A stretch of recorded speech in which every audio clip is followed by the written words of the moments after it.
અમદાવાદના ચંડોળા વિસ્તારમાં યુદ્ધના ધોરણે ડિમોલિશન ચાલી રહ્યું છે। આજે સતત બીજા દિવસે ડિમોલિશન કરવામાં આવી રહ્યું છે, ત્યારે ગૃહ રાજ્યમંત્રી હર્ષ સંઘવી ચંડોળા પહોંચ્યા અને પરિસ્થિતિનો તાગ મેળવ્યો હતો। તેમની સાથે પોલીસ કમિશનર GS મલિક સહિતના ઉચ્ચ અધિકારીઓ હાજર રહ્યા। ચંડોળા પહોંચેલા હર્ષ સંઘવીએ જણાવ્યું કે 6 મહિનામાં અહીંથી અનેક ડ્રગ પેડલર પકડાયા છે અને નિયમ પ્રમાણે સંપૂર્ણ કાર્યવાહી કરવામાં આવી રહી છે।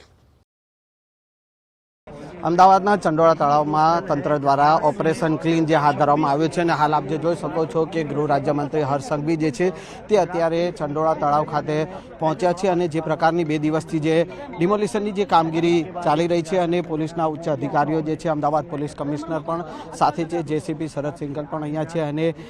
તમામ જે ઉચ્ચ અધિકારીઓ પાસેથી આ જે ડિમોલિશનની જે કામગીરી હાથ ધરવામાં આવી છે તેની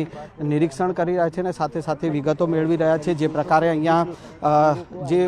ગેરકાયદેસર રીતે જે બાંગ્લાદેશીઓ અહીંયા રહી રહ્યા હતા તો તેની પણ વિગતો જે છે તે મેળવી રહ્યા છે અને જે ડિમોલિશનની કામગીરી જે કરવામાં આવી છે તેની વિગતો જે છે તે હર્ષ સંઘવી જે છે તે તમામ ઉચ્ચ અધિકારીઓ પાસેથી આ મેળવી રહ્યા છે અને હાલ તમામ જે કહી શકાય કે અહીંયા જે ગેરકાયદેસર બાંધકામ જે કરવામાં આવ્યું હતું અને તેનું નિરીક્ષણ જે છે તે ગૃહ રાજ્યમંત્રી હર્ષ સંઘવી જે છે તેઓ અહીંયા કરી રહ્યા છે। સર્વપ્રથમ પ્રાથમિકતા અમારી એ છે કે જે કોઈ લોકો ગેરકાનૂની રીતે અહીંયા નિવાસ કરી રહ્યા છે અને આપ સૌ લોકો જે લોકો અમદાવાદમાં વર્ષોથી રિપોર્ટિંગ કરો છો તેમને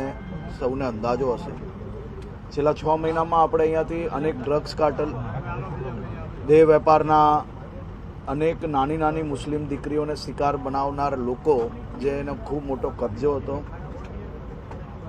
એના સિવાય ચોરી, એના સિવાયના બીજા અનેક ગુનાઓ જોડે જોડાયેલા લોકો અહીંયા ગેરકાનૂની રીતે નિવાસ કરતા હતા। ખૂબ મોટા પાયે આ થોડા દિવસ અગાઉ બી અહીંયાથી બાંગ્લાદેશીઓ મળ્યા છે। 5 મહિના પહેલાં બી ખૂબ મોટા પાયે બાંગ્લાદેશીઓને અહીંયાથી પકડવામાં આવેલા હતા। એમાંથી મોટા ભાગના લોકોને ડિપોર્ટ કરવામાં અમદાવાદ પોલીસને સફળતા પ્રાપ્ત થઈ છે।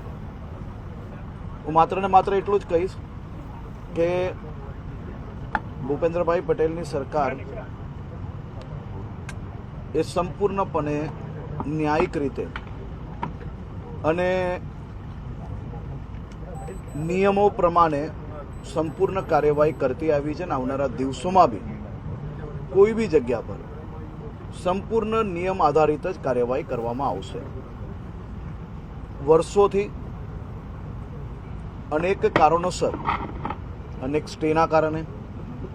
આ સૌ લોકોને અહીંયા કબજો કરવાનો અવસર પ્રાપ્ત થયો હતો, પરંતુ કાયદાકીય લડાઈઓ લડીને રાજ્ય સરકારે બધા જ સ્ટે વેકેન્ટ કરીને કાલે ચંડોળા તળાવની આસપાસનું ખૂબ મોટું એન્ક્રોચમેન્ટ ક્લિયર કરવામાં સફળતા પ્રાપ્ત થઈ છે। આવનારા દિવસોમાં જૂનું અમદાવાદ એટલે કે જ્યાં તળાવ પાણી ભરેલું સૌને નજરે પડતું હતું, ફરી એકવાર એ દિશામાં મહાનગરપાલિકા લઈ જવા માટે આ કામગીરી કરી રહી છે।